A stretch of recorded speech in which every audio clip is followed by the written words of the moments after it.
안녕하세요. 저는 경기도에 살고 있는 이제 막 30 중반이 된 새댁입니다. 여러분들은 신혼 첫걸음을 하실 때 집 문제를 어떻게 해결하셨나요? 요즘은 반반 결혼이라고 해서 남자가 꼭 집을 해와야 하는 시대는 아니지요. 저도 그렇게 생각을 했고 시댁에 기대어서 신혼집을 지원받을 생각은 없었습니다. 그런 마음을 가지고 있다가 전혀 생각지도 못한 곳에서 선물을 받게 되었다면 어떠실 것 같으세요? 그런데 그게 빈 깡통이었다면요? 제가 딱 그런 선물을 시댁 시어머니께 받았거든요. 상자가 너무 으리으리하고 커서 정말 좋은 물건이 들어있을 거라고 생각을 했는데 막상 열어보니까 비어있는 깡통이었던 거죠. 그만큼 큰 배신감 그리고 허망함을 느끼게 된 제 사건을 여러분들께 한번 소개를 해볼까 합니다. 결혼이라는 것은 항상 예측할 수 없는 일인 것 같습니다.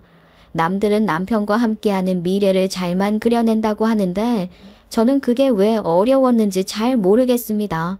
항상 변수를 만들어내는 시어머니께서 제 옆에 찰싹 달라붙어 있었기 때문이었을까요? 저는 제 결혼이 항상 제가 원하는 대로 물 흐르듯이 흘러갈 줄 알았습니다. 처음엔 그랬거든요.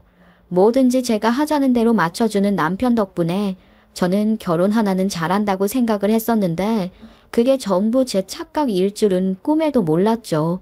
저랑 남편은 소개팅으로 인연을 맺게 되었습니다. 사실 소개팅으로 연인이 되고 그 관계에서 결혼까지 발전하는 게 쉬운 일이 아니라고 하더라고요. 애초에 소개팅이라는 자리에서 정말 마음에 맞는 상대를 만나는 일이라는 게 하늘의 별 따기와도 같기도 하고요.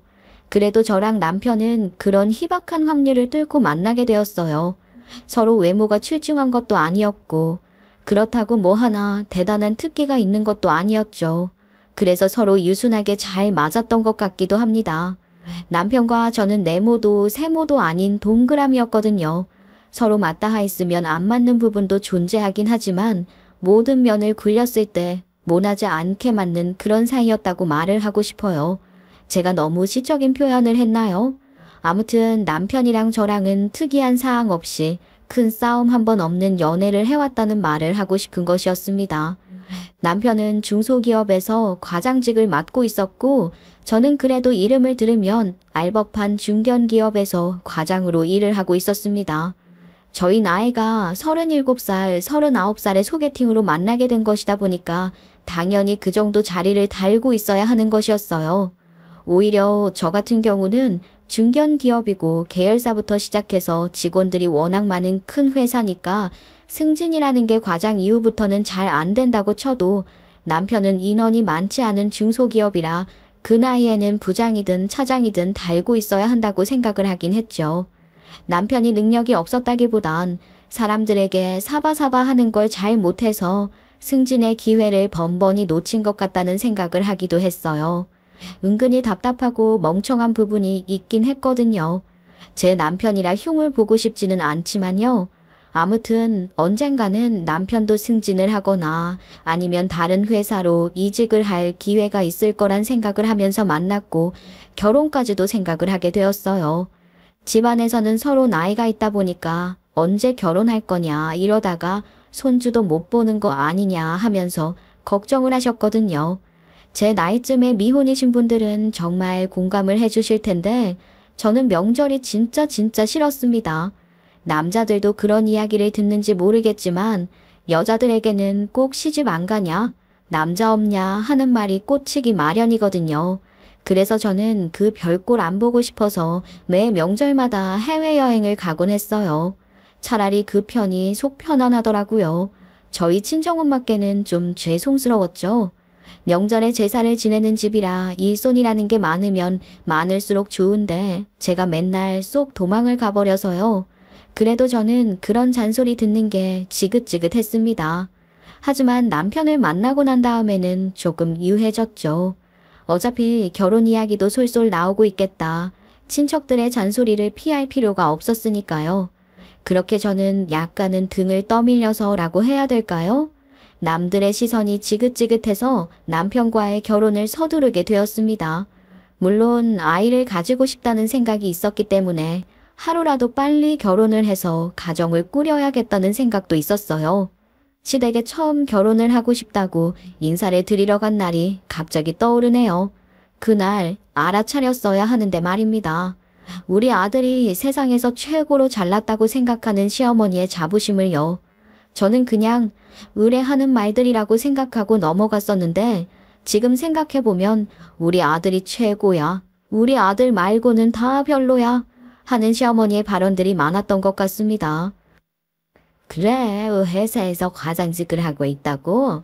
우리 아들도 과장인데 그럼 과장님네 부부네 뭐 사회생활을 하고 있고 또 욕심도 있다고 하니까 참 다행인 것 같다.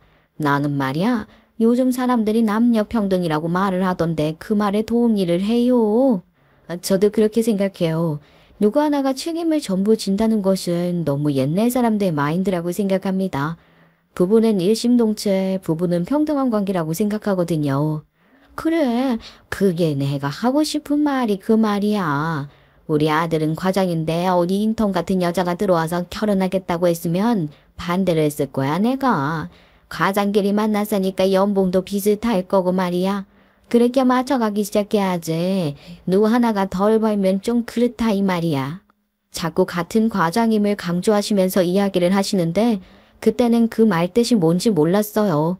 그러니까 우리 아들이 돈을 더 쓰는 것이 싫다는 뜻이었는데 저는 다른 생각을 했거든요. 중소기업 과장하고 중견기업의 과장은 월급 차이가 있는데 자꾸 과장 하시니 그냥 아들이 자랑스러우신가 보다 했거든요. 당연히 나이가 있으니까 그 정도 승진은 해야 하는 건데 굳이 입 밖으로는 꺼내지 않았죠. 솔직하게 말을 해서 중소기업과 중견기업 월급 차가 꽤 날 수밖에 없거든요. 근데 시어머니께서 아들이 돈을 더 쓰는 것을 싫어하는 줄 알았으니까 제가 돈을 더 쓰는 거야. 굳이 싫어하지 않으실 것 같아서 긁어부스럼 만들지 말자는 생각을 했어요. 그 자리에서 눈치 없이 돈은 제가 더 많이 벌어요. 어머님, 할 사람이 몇이나 있겠습니까? 괜히 시비를 걸고 싶다고 생각하지 않는 이상 그렇게 할 이유는 없었죠. 결국 저희는 결혼을 하기로 양가와 합의가 되었고 본격적으로 결혼 준비를 시작하게 되었습니다. 결혼이라는 게 그냥 결혼식만 잘 올리면 되는 줄 알았는데 생각보다 준비해야 할 것들이 너무 많더라고요. 사소한 것 하나하나까지 생각을 해야 하는데 다른 사람들은 이 귀찮은 일들을 어떻게 하는 건지 의문이 들 정도였어요.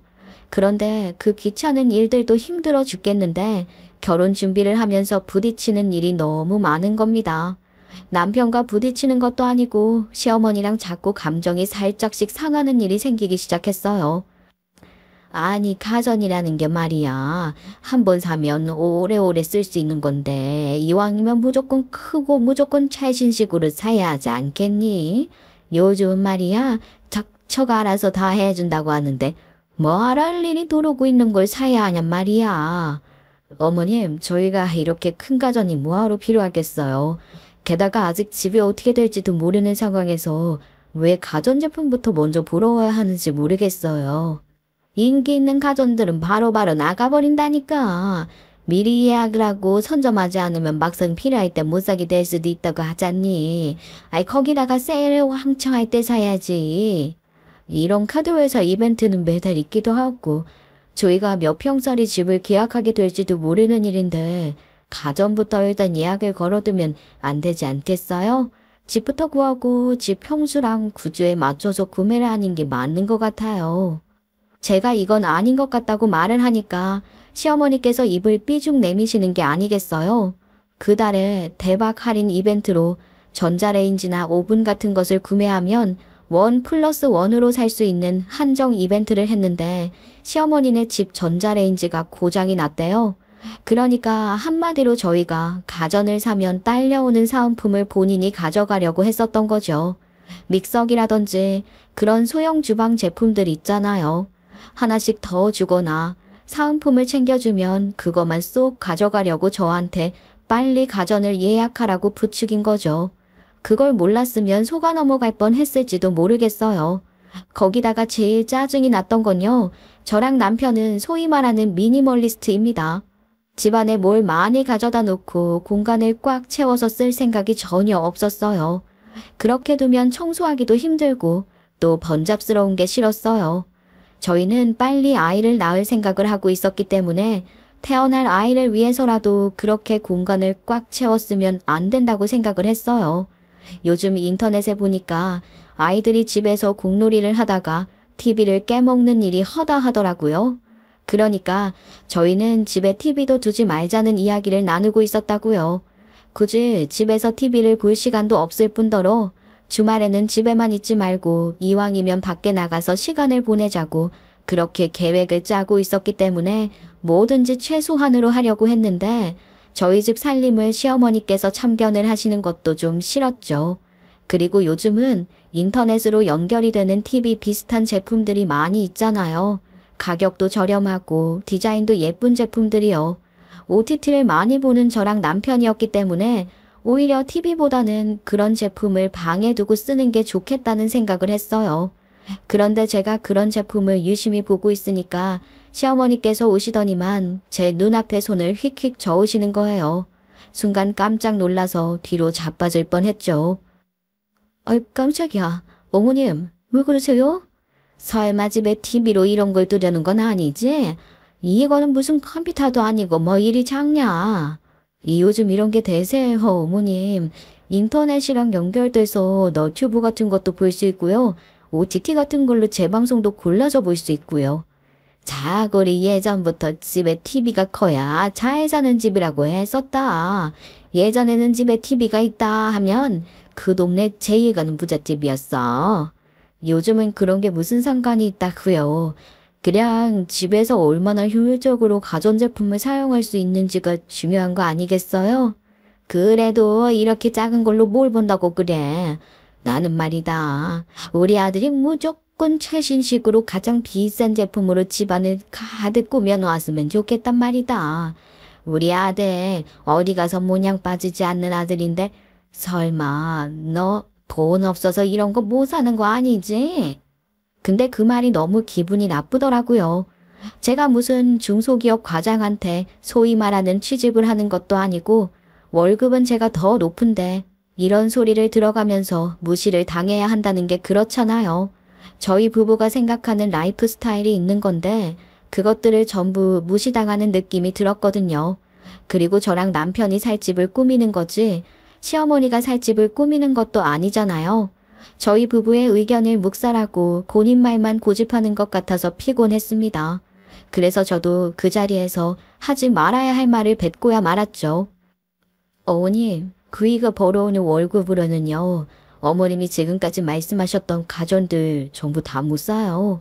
이게 다 합치면 얼마나 되는지 아세요? 저희는 저희 스타일에 맞게 딱 필요한 물건만 두고 살고 싶어요. 집이 얼마나 작을지도 모르는데 무조건 큰 것만 고집해서는 안 되잖아요. 뭐라고? 나 지금 우리 아들 월급이 적다고 무시를 하는 거니 뭐니? 아니, 우리 아들이 과장인데 과장 월급이 뭐가 어때서? 너도 과장이니까 잘할 거 아니니? 우리 아들이 벌어오는 월급만큼 벌 텐데. 아니, 여자라서 우리 아들보다 더 적게 받을지도 모르는 일인데 지금 누가 누구를 무시를 해? 우리 아들 월급을 가지고 물어지는 거야. 제가 그때는 말씀을 제대로 못 드렸는데 제가 그이보다 더 많이 벌어요. 그이랑 저랑 다니는 회사 차이가 있잖아요. 그이는 중소기업에 다니고 있고 저는 이름만 들어도 알 법한 중견기업에 다니고 있는데 당연히 제가 더 잘 벌지 않겠어요? 그렇게 말을 하니 시어머니께서 개거품을 물더라고요.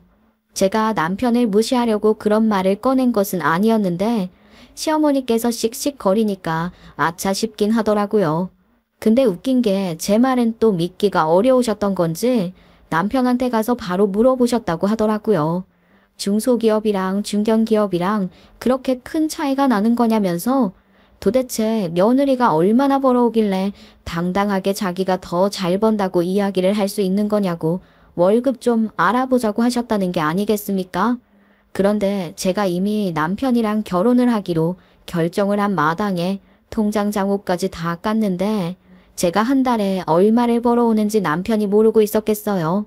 남편이 시큰둥하게 별일 아니라는 듯이 제가 더 잘 버는 게 맞다고 중소기업이랑 중견기업이랑은 아예 네임밸류가 다른 거다 뭐다 하면서 제 자랑을 하니까 시어머니께서 더더욱 뒷목을 잡고 넘어가신 거죠. 자기 아들이 훨씬 잘났을 거라고 생각을 했는데 며느리가 조금 더 우위에 있다고 하는 게 자존심이 상했나 봐요. 시어머니들은 왜 다들 하나같이 며느리를 못 잡아먹어서 안달인 거예요? 그것도 결혼도 하기 전인데요. 그리고 둘 중 누구라도 돈을 더 잘 버는 사람이 있으면 감사해야 할 일 아닌가요? 닭봉으로 계속 전전긍긍하면서 사는 것보다 훨씬 여유가 있는 생활을 할 수 있는 건데 여자가 더 잘났다고 하면 그렇게 흉을 보고 싶어 하는 건지 이해가 안 되더라고요. 솔직히 시어머니도 여자잖아요. 여자가 더 잘났으면 응원을 해줘야지. 같은 여자로서 질투를 하고 깎아내리고 싶어 하는 게 이상하잖아요. 그쵸? 여러분들은 그런 시어머니 마인드 없으시잖아요. 왜 하필이면 저에게 그런 시어머니가 붙었는지 모르겠더라 이 말입니다. 근데 이걸로 큰 선물을 하나 받게 되었어요. 시어머니께서 며칠 동안 끙끙 앓으신 건지 저에게 갑자기 만나자고 요청을 하시더라고요.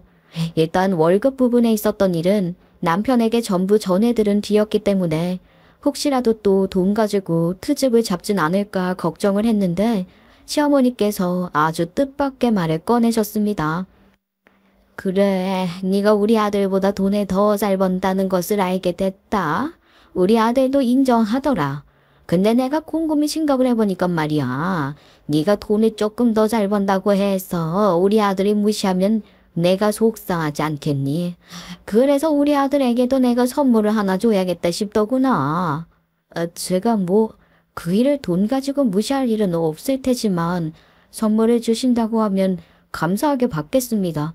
혹시 뭐 해주실 건데요? 집 해주마. 우리 아들이 그 정도는 해와야 평생 따뜻한 밥 얻어먹고 떵떵거리면서 살지. 저는 그 말에 깜짝 놀랐습니다. 집이라는 게 한두 푼도 아니고 또 시댁 살림이 부족하진 않았지만 넉넉하지도 않아 보였는데 무슨 집을 해주시겠다는 건지 놀랄 수밖에요. 게다가 집값이라는 게 어디 한두 푼도 아니지 않겠습니까? 저랑 남편만 하더라도 집 때문에 골머리를 썩고 있었는데 갑자기 뜬금없이 집을 해주시겠다고 하니 대박 선물 아니겠어요? 그 당시 마음으로는 시어머니께 절이라도 할 수 있을 것 같았습니다. 정말 감사했어요. 근데 어머님이 어떻게 집을 해주시려고요?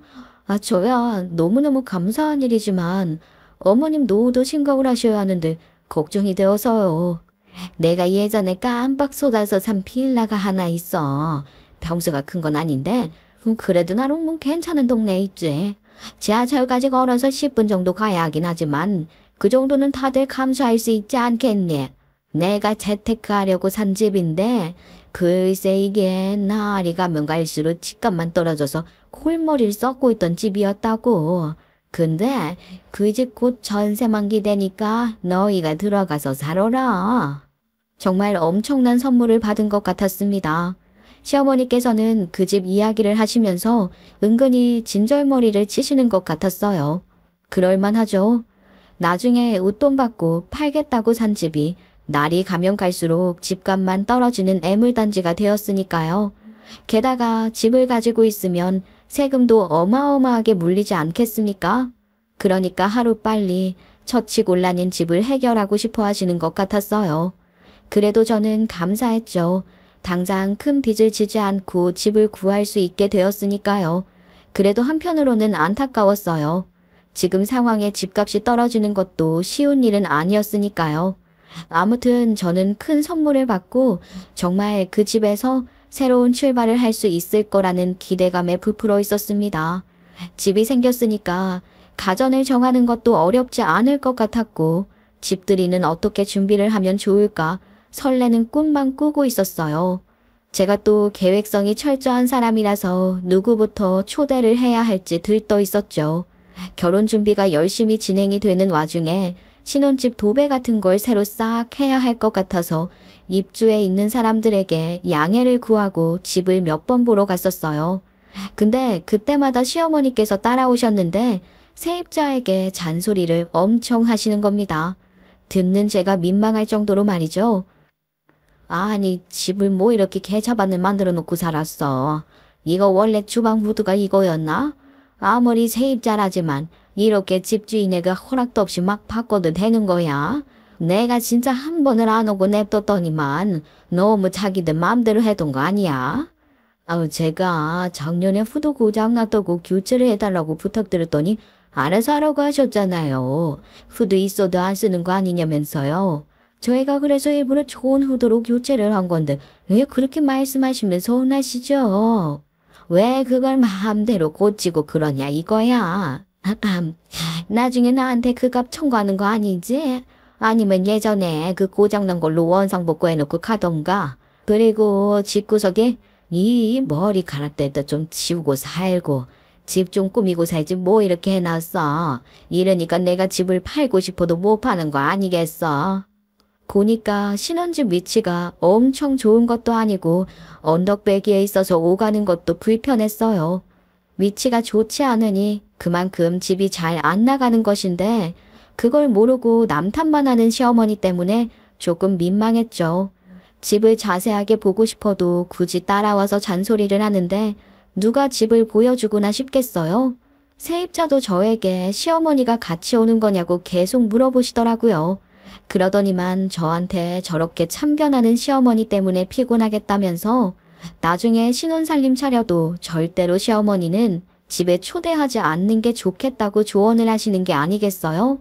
깔끔하게 해놓고 살아도 그 집 잡을 거리 내내 찾으러 다닐 사람 같다면서 저한테 남편이랑 오래오래 행복하고 싶으면 시어머니랑 거리를 두라고 하시더라고요.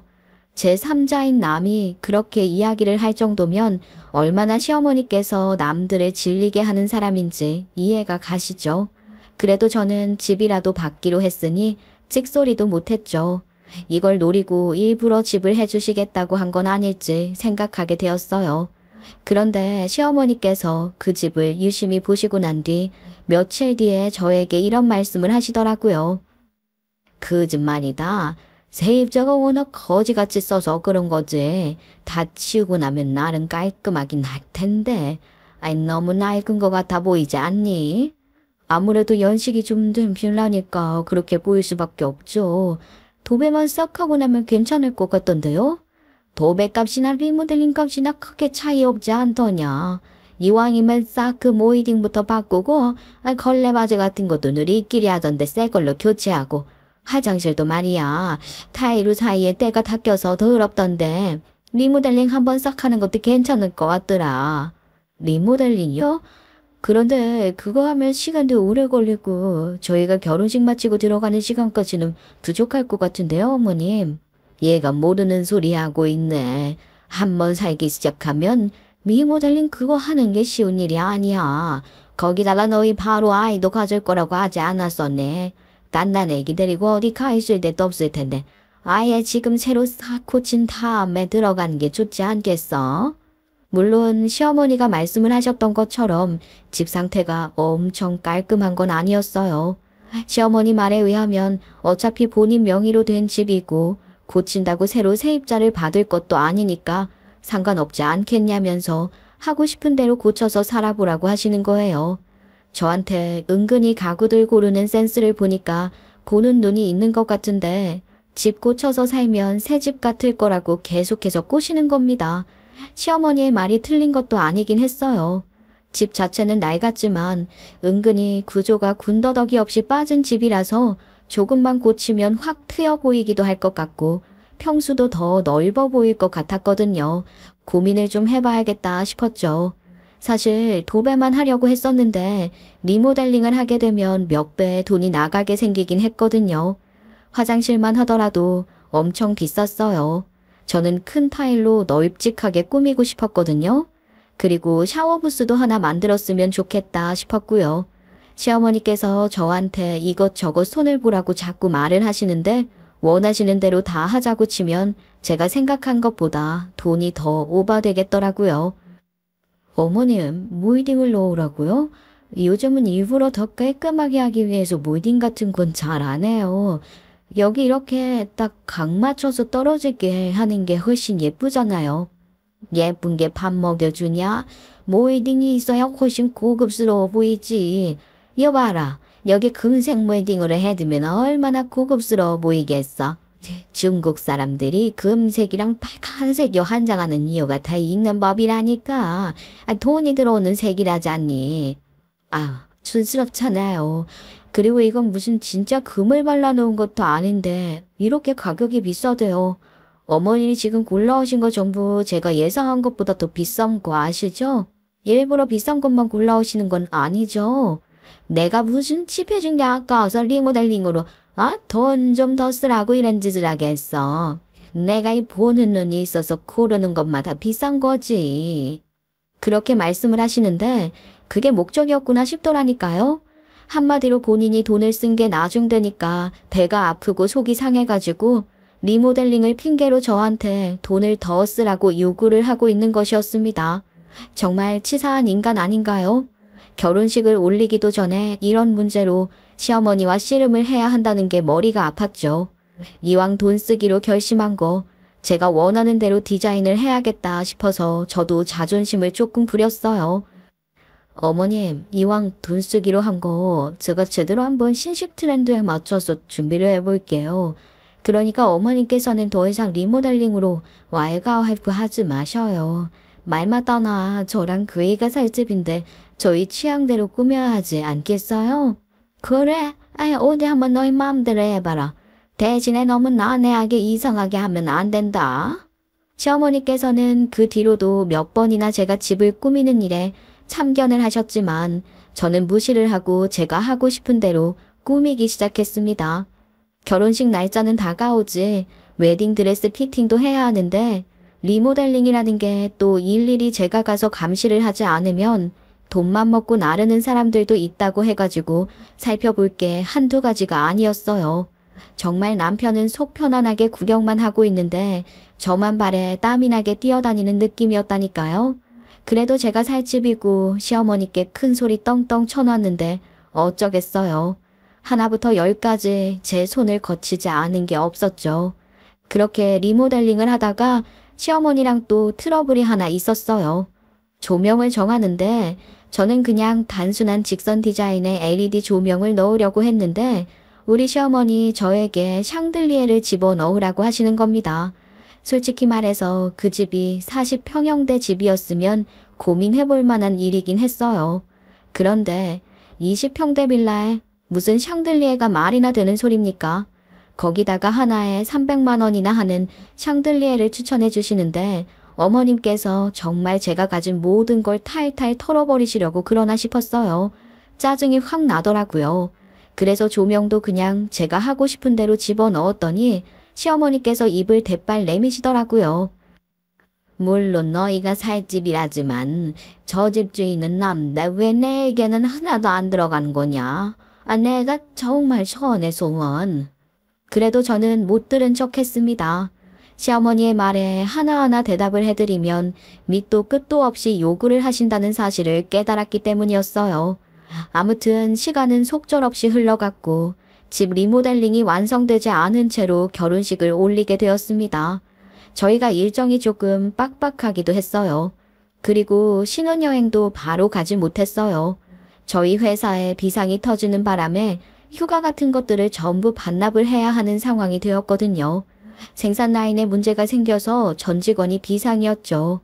그런 와중에 제가 속 편안하게 신혼여행 다녀오겠다고 말을 못하겠더라고요.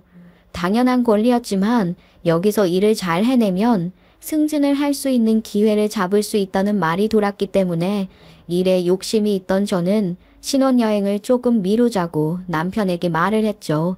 남편도 제 의견에 동의를 해주었어요. 어차피 당장 신혼여행을 가지 않아도 나중에 여름 휴가랑 같이 붙이게 되면 유럽 쪽으로도 갈 수 있을 것 같다는 생각이 들었거든요. 한방 크게 다녀오자는 심산으로 신혼여행을 미루고 나니까 문제가 딱 생기더라고요. 리모델링 완료가 저희 신혼여행 일정에 맞춰서 되기로 했었던 거라 저희가 신혼여행을 가지 않으면 일주일 동안 갈 곳이 없는 신세가 된 것이었어요. 당연히 시댁에서도 친정에서도 우리 집으로 와라 하셨죠. 근데 그런 시어머니와 내내 트러블이 있었는데 제가 시댁에 가서 일주일이라는 시간을 보내고 싶었겠습니까? 당연히 친정집이 편안하기도 했고요. 그런데 남편의 눈치나 시댁의 눈치가 보이긴 했죠. 슬쩍 남편한테 친정에 가 있는 건 어떠냐고 물어보니까 남편이 좋다고 하더라고요. 어차피 우리 신혼집은 우리 집이랑 더 가깝잖아. 장인어른 댁이랑은 대중교통 이용하면 1시간은 걸리는데 우리 일도 바쁘고 해서 얼마나 자주 뵐 수 있겠어. 차라리 지금 일주일간 처가에서 지내면서 장인어른 장모님이랑 시간을 보내는 것도 나쁘지 않을 것 같고 말이야. 당신 의견에 동의해. 남편이 쿨하게 말해주니까 좋더라고요. 그래서 저희는 결혼식이 끝나고 친정으로 가기로 했어요. 근데 아니나 다를까 결혼식 내내 시어머니가 뚱한 표정으로 손님들을 맞이하시더라고요. 시댁으로 오라고 했는데 무시하고 친정에 간다고 하니까 그런 식으로 표출을 하는 것 같았어요. 근데 그게 제 손해인가요? 결혼식 내내 사진 찍는 기사가 사진을 찍고 있었는데 시어머니 표정만 뚱하게 나오면 나중에 앨범을 봤을 때 왜 이런 표정을 지었을까? 예쁘게 웃고 있을 걸 하겠지 싶었죠. 결혼식이 끝이 나고 저희는 일주일간 친정집에서 지내면서 회사에 출근을 했습니다. 남편이 친정집으로 고른 이유가 바로 출근 때문이었어요. 저희 친정에서 남편 회사까지 정말 차로 15분이면 갔거든요. 저희 집에서는 거의 40분 정도 걸리는 거리였는데 친정에서 훨씬 가까우니까 남편이 아침이 산뜻하다고 아예 이사를 이쪽으로 올 걸 그랬다고 너스레를 다 떨더라고요. 일주일간 정말 너무 좋았어요. 쭉 친정에서 지냈기 때문에 생활이 별반 다르지 않을 거라 생각했는데 남편이 있으니까 분위기 자체가 달라지더라고요. 일주일 뒤면 집을 떠나 신혼집으로 들어간다는 생각 때문인 건지 저희 친정엄마가 밥상도 엄청 신경 써서 차려주시는 거예요. 제가 퇴근하고 돌아오면 버선발로 맞이해 주시고 오늘 하루 어땠냐 하면서 물어봐 주시는데 안 하던 짓을 왜 하시나 싶다가도 엄마의 마음이 느껴져서 뭉클함이 솟아나더라고요. 결혼을 하면 철이 드는 건지 적지 않은 나이라서 더 이상 들 철이 없겠구나 싶었는데 또 감정이 색다르더라고요. 그렇게 손살같이 일주일이 지나가고 드디어 신혼집 리모델링과 입주 청소까지 다 끝났다고 연락이 왔습니다. 가전들도 가구들도 배송을 기다리고 있었기 때문에 하루 빨리 집에 가서 정리를 해야겠다고 생각을 했어요. 남편이랑 나란히 반차를 썼는데 친정집에 있던 제 짐을 들고 가려니까 차에 공간이 좀 부족하더라고요. 제 짐이 이렇게나 많았나 싶기도 했고요. 결국 친정부모님께서 도와주시겠다고 하시더라고요. 이 짐들을 다 어떻게 들고 가서 정리를 하겠어. 엄마랑 아빠가 가서 도와줄게. 짐도 나눠 싣고 말이야. 그래도 우리가 도와주면 일이 좀 더 빨리 끝날걸? 아, 무슨 그런 고생을 사서 한다고 그래. 그냥 집에서 쉬지. 일주일 동안 우리가 와 있어서 제대로 편하게 못 쉰 거 아니야? 딸이 시집갔는데 쉬어서 뭐하니? 어차피 자주 찾아가기도 어려울 텐데. 오늘 한번 가보지 뭐. 집 리모델링도 어떻게 됐나 궁금하고 말이야. 친정엄마가 그렇게 말씀을 하시니까 알겠다고 하고 부모님 차에 짐을 나눠 싣고 신혼집으로 갔습니다. 몰딩을 없앤 덕에 층고가 훨씬 높아 보이더라고요. 흰색으로 전부 깔끔하게 마감을 했고 가구들은 우드톤으로 준비를 했어요. 가전들도 전부 흰색으로 맞추고 포인트로 몇 개만 색깔을 집어넣었더니 아주 깔끔하고 예쁘더라고요. 특히 욕실 리모델링이 정말 잘 되었습니다. 배수관이 문제가 좀 있었던 건지 물이 잘 내려가지 않았었는데 물도 잘 내려가고 무엇보다 샤워 부스가 생긴 게 정말 마음에 들었어요. 원래는 욕조 없이 길다랗게 큰 화장실에 끝에 샤워기만 덜렁 있었었는데 집이 이렇게까지 탈바꿈 될 줄 몰랐죠. 우와, 정말 외관이랑 다르게 새 집 같다. 어제 지은 집이라고 해도 믿을 수가 있겠어. 인테리어도 너무 깔끔하게 잘했다. 집이 밝아 보여. 그치? 엄마도 여기까지 오느라 고생했어. 이제 남은 짐은 내가 정리하면 되니까 얼른 가서 쉬세요. 다음에 또 놀러 오면 되는데 뭘. 친정부모님께서는 저와 남편에게 앞으로 서로 평생 의지를 하면서 잘 먹고 잘 살으라고 덕담까지 해주시고는 떠나셨죠. 그렇게 저녁 시간이 되니까 밥 해먹는 게 귀찮을 정도로 피곤하더라고요. 리모델링에 하자가 있을까봐 마지막으로 꼼꼼하게 살피고 한다고 목도 아픈 것 같고 허리도 아픈 것 같고 일찍 자자 했는데 시어머니께서 전화를 하셨더라고요. 네, 어머님, 이 시간에 어쩐 일이세요? 너는 새 집에 들어간 거야. 어쩐 거야? 무슨 말이 없어? 오늘이 리모델링 다 끝나고 입주 청소까지 받는 날 아니야, 언니? 맞아요. 아까 오후에 집에 들어와서 지금 대충 제 짐부터 정리를 다 해놓고 이제 자려고요. 너무 피곤해서 밥도 그냥 시켜와 봤어요. 네 짐을 정리했다고? 아, 사돈댁에서 짐을 다 들고 왔네? 아니, 한두 개가 아니었을 텐데.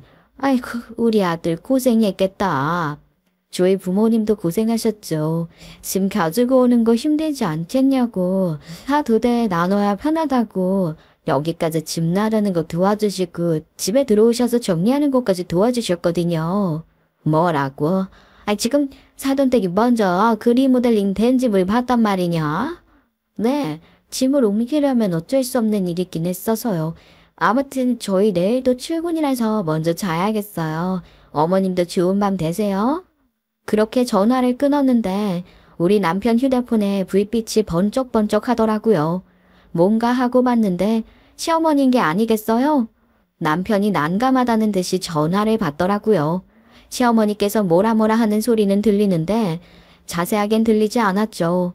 남편이 거실에 나가서 뭘 그런 걸로 그러냐고 피곤하니까 전화 끊고 자야 한다고 성질을 확 부리더니만 전화기 전원까지 꺼버리더라고요.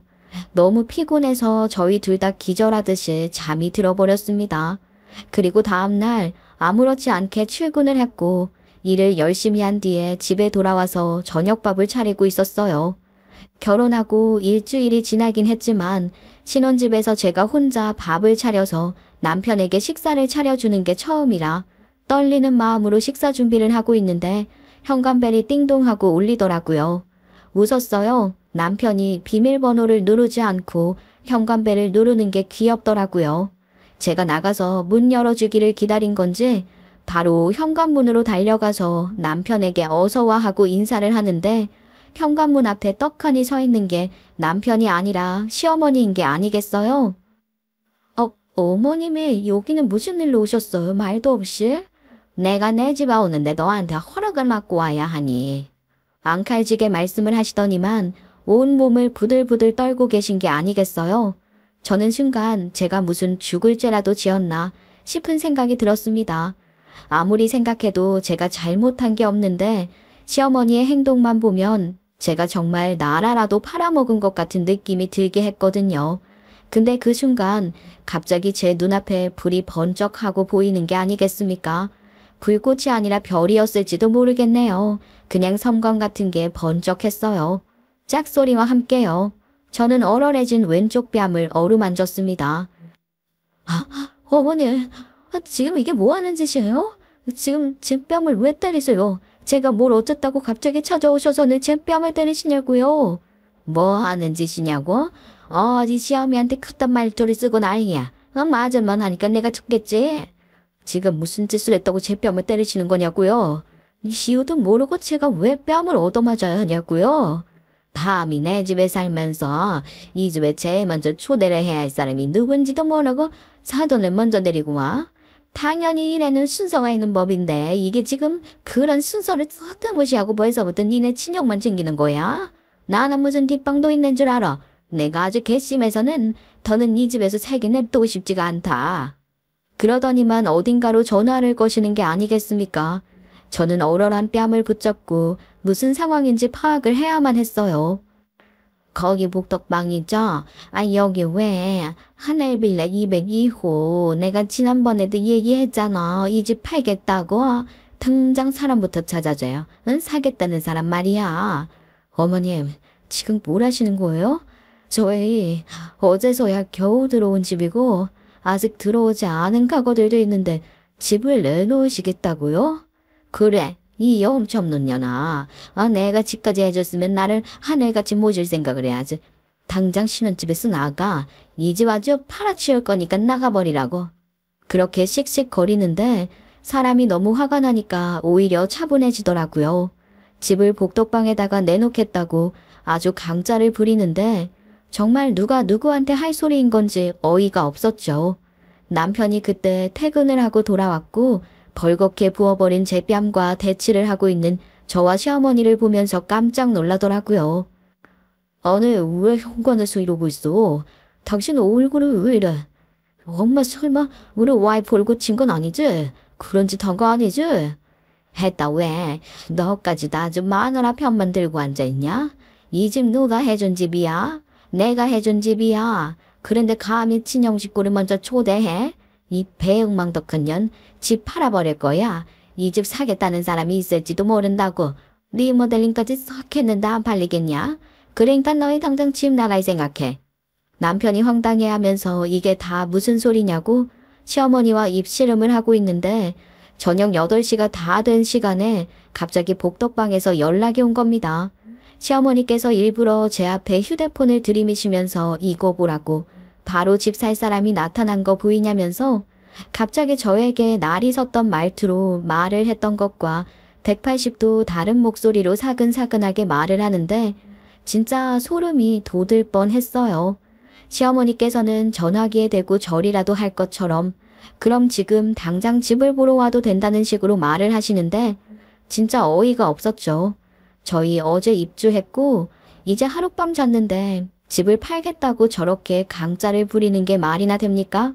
그리고 더 어이가 없는 건 말이죠. 집을 내놓겠다고 한 지 1시간쯤 흘렀을까? 그것도 안 된 것 같은데 집을 보러 오겠다는 사람이 나타났다는 것도 말이 안 되는 것 같았죠. 시어머니가 미리 집을 내놓은 게 아니었다면 이렇게 착착 일이 이루어질 수 있겠습니까? 사람이 생각에 생각이 꼬리를 물기 시작하니까 시어머니의 모든 행동들이 하나하나 의심이 되더라고요. 저는 팔짱을 떡하니 끼고 시어머니를 바라보고 있었습니다. 지금 복덕방에서 사람 온다고 하니까 어디 한번 오늘 끝장을 보자. 내가 이 집을 팔아치워서라도 너희들 내쫓아버릴 테니까. 내가 한다면 하는 사람이야. 왜 이렇게 감정적으로 굴고 그래? 엄마가 당장 이 집을 팔아버리면 우리는 어디로 가라고. 그리고 집까지 싹 다 고쳤는데 갑자기 집을 판다는 게 이게 무슨 귀신 씨나 까먹는 소리냐고. 어머님, 솔직하게 말해보셔요. 이 집 리모델링 하라고 박박 옮긴 이유가 그거 집 팔아치우려고 일부러 그런 거 아니세요? 뭐라고? 엄마, 그게 진짜요? 일부러 이 집 안 팔리니까 내부라도 싹 손보고 팔아치우려고 일부러 우리한테 리모델링 하라고 시킨 거냐고. 이게 어디서 생사람을 겪고 그래. 집 한다니까 쫄리는구나. 이제 오갈 데 없으면 어쩌겠냐. 친정에서 사는 거 우리 아들이 눈치 보여서 안 될 테니까 우리 집으로 들어와야지. 니들 걷어주는 조건으로다가 매달 생활비 200만 원씩 받아야겠다. 정말 대단한 신보가 아닐 수 없었죠. 순간 복덕방 사람이 계단을 올라왔고 뒤이어 집을 보겠다는 사람들이 따라왔는데 그 사람들의 얼굴을 보자마자 시어머니께서 개거품을 물어버리셨습니다. 뒤에 따라오던 사람이 바로 저희 친정 부모님이셨거든요. 친정 부모님께서는 벌건 제 뺨을 보고 화가 잔뜩 나신 듯 했습니다. 당연하죠. 누가 딸의 얼굴을 친 사람을 보고 곱게 말을 할 수 있겠습니까? 저는 든든한 아군이 지원을 온 것 같은 기분이 들어서 어깨가 우쭐해졌습니다. 사돈, 설마 지금 우리 딸 뺨이 이렇게 부어오른 게 사돈이 손찌검을 해서 그런 겁니까? 이 서방, 이게 맞나? 죄송합니다, 장모님. 제가 집에 도착하기 전에 있었던 일이라. 사돈이라고요? 아니, 이게 어떻게 된... 저 사장님, 이분이 집주인인데 사돈이십니까? 예, 그렇습니다. 아니, 정말 이게 진짜인가 했더니 어떻게 자식들에게 집을 내줘놓고 바로 복덕방에다가 매물을 올릴 수가 있습니까? 거기다 아주 홍보를 제대로 하셨던데요. 리모델링 싹 신식으로 해서 신축들려나 다름없는 내부라고요. 더도 말고 덜도 말고 지금 딱 시세만큼 받을 테니 관심 있는 사람들은 연락 달라고요. 아니 그거를 어떻게 하정님이 말했어요. 아니 리모델링 싹 새로 한 집이라고 팔기 위해서 한 리모델링이니까 홍보 더더욱 해달라고 하셨잖아요. 아니 그걸 왜 여기서 말을 하고 앉았냐고요. 아니, 이 집 굴칫거리라고 빨리 팔아치우고 싶다고 하셨었잖아요. 아니, 제가 집 보러 온 사장님께 사정사정원에서 이 집 팔아치워드린다고 했는데. 그러니까 한마디로 제가 예상한 것들이 딱 맞았습니다. 시어머니께서는 세금 문제 때문에 하루라도 빨리 집을 팔아치우고 싶어 하셨던 거예요. 그래서 이 집을 복덕방에 꾸준히 내놨었는데 집이 팔리지 않자 묘수를 꺼내신 거죠. 바로 리모델링이었습니다. 하지만 자금 사정은 넉넉치 않고 세금은 점점 쌓여가고 집을 어떻게든 팔아치우고 싶으니까 세입자에게 전세금을 대출받아 빼주고는 저희에게 리모델링을 하라 시키신 거죠. 집을 공짜로 살게 해줄 테니 리모델링만 해라 하고는 자기 입맛대로 리모델링을 해서 팔아치울 생각이었던 거죠. 그래서 집에는 어울리지 않는 비싼 몰딩부터 샹들리에까지 요구를 하셨던 거고요. 저는 제가 살 집이니까 물론 그런 걸 쳐다보지도 않았지만요. 그런데 저희 부모님은 이 사실을 어떻게 아셨냐 하면 저희에게 짐을 내려주고 집에 돌아가시는 길에 우연치 않게 복덕방에 덕지덕지 붙은 집 매물들을 보신 거죠. 저희 부모님 막상 저랑 헤어져서 살아보려고 하니 마음이 헛헛하셨나 봅니다. 거기다가 제가 바로 이세를 낳을 계획이었으니까 저희 집 가까운 곳으로 이사를 와서 살아보면 어떨까 싶으셨던 거죠. 그렇게 집 매물을 구경하고 있으니 복덕방 사장님이 안에 들어와서 설명이라도 들어보라고 하신 거죠. 우리 시어머니가 집만 팔아주면 복비를 넉넉하게 주겠다고 복덕방 사장을 꼬셔놓았으니 제일 먼저 저희 집 매물을 말한 거죠. 이 근방에 이 가격에 신축 빌라 같은 집에서 살 수 있는 절호의 기회라니까요. 리모델링 싹 했어. 거기다가 빌라 2층이라 오르락내리락한데 부담도 없고 딱 사장님 나이 분들이 살기 좋은 20평대 집이에요. 방 2개 있고 거실 넣을 거. 내일 어떻게 구경하러 가실래요? 오늘은 안 될 것 같고. 그 집이 바로 저희 집이라는 것을 대충 눈치채게 된 것이었던 거죠. 저희 부모님께서는 자식들 살으라고 준 집을 지금 리모델링까지 시켜놓고 팔아치울 속셈이었던 거냐고 부글부글 끓게 되었고 확실하게 두 눈으로 확인을 해야겠다 싶어서 오늘 약속을 잡으신 겁니다. 시간이 이렇게 딱딱 맞물리게 될 줄 누가 알았겠습니까? 아니나 다를까 일부러 늦은 시간에 약속을 잡고 오니 저는 영문도 모른 채 있지 뺨은 또 얻어맞은 건지 부어있지 저희 부모님 참지 못하게 되신 거죠. 이거 사기죄인 거 아시죠? 집을 질 테니 리모델링해서 살아라 해놓고 바로 복덕방에 올린 게 이게 사기죄에 들어간다고요.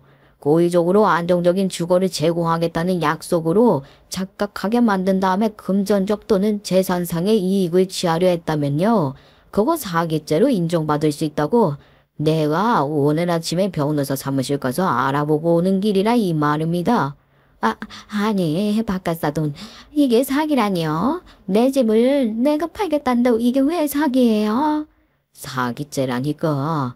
애들한테 살게 해주겠다고 리모델링 시킨 게 문제였다고. 그리고 이 집 내놓은 게 벌써 언제야. 이제부터 내놨다며. 이게 기망행위까지 성립이 했나 이 말이야.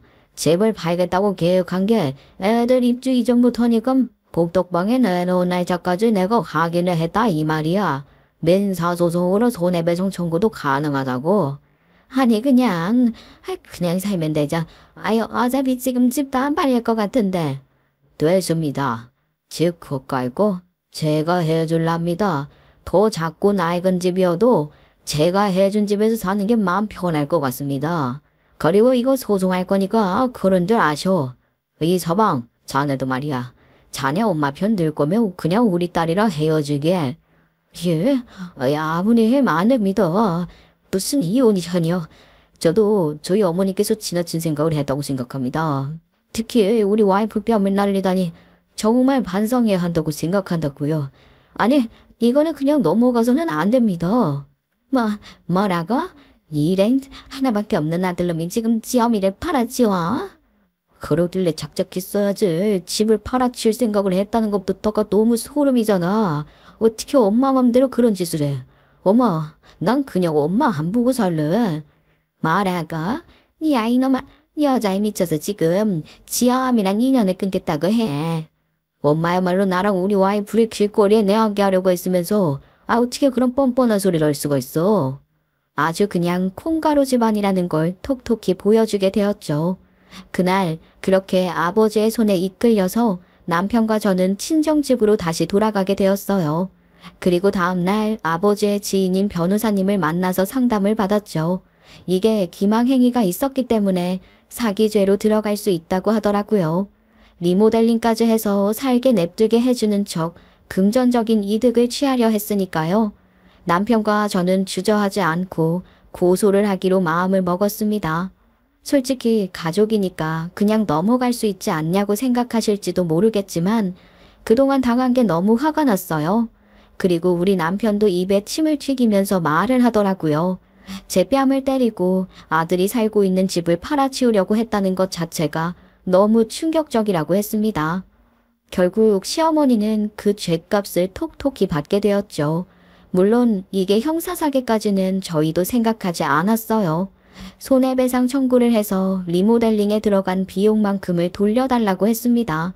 시어머니께서는 지들이 좋다고 한 거다 하고 박박 우겼지만 이미 진즉에 복덕방에 내놓았다는 점, 복덕방 사장에게 리모델링까지 한 집이니까 값 좀 잘 받아달라고 했다는 것이 인정이 되어서 손해배상 청구 소송에서 저희가 승소를 하게 되었어요. 시어머니는 그 이후에 앓는 소리를 엄청 내셨죠. 집은 안 팔리지. 손해배상 청구 소송에서 져서 법정 이자는 붙지. 세금 나갈 건 많지. 한 번만 살려달라고 펑펑 우시면서 전화가 왔는데 난감해서 뭐라 대답을 해야 할지 고민하던 찰나 남편이 전화기를 가져가더니만 윽박을 지르더라고요. 엄마, 저도요. 엄마가 그렇게 아들 기 펴고 살았으면 좋겠다고 집 해주는 거라고 생색냈지. 그 집 때문에 아들 눈치만 보고 살아, 알아? 엄마가 욕심 부려서 모든 일을 그리 쳤는데 어디서 앓는 소리를 해. 엄마 알아서 해. 물론 남편이 대신 말해줘서 제 속이 시원하긴 했지만 언제까지 이렇게 척을 쥐고 살 순 없는 일이니 시어머니께서 진심으로 반성하고 리모델링값 문제만 해결되면 다시 슬그머니 다가가 봐야 하나 고민 중입니다. 아직 뭐 하나 정해진 것 없이 정말 우당탕탕 신혼생활의 시작이지만 그래도 지금의 삶에서 여유를 찾아보려고 해요. 그리고 시간이 해결해 주리라 생각합니다. 갈라진 틈을 채우기 위한 부단한 노력이 필요하겠지만요. 지금은 아직 신혼집 전세를 구하지 못해서 친정에 있는 중인데 남편은 또 지금 생활이 너무 신나고 재밌나 봐요. 군가를 할 생각을 하지 않으니 이러다가 이세는 언제쯤 가질 수 있으려나 싶네요. 여러분, 욕심이라는 것은 늘 화를 부르는 것 같습니다. 여러분들도 늘 욕심과는 멀어지시길 바라면서 제 사연은 여기서 마치도록 하겠습니다. 감사합니다.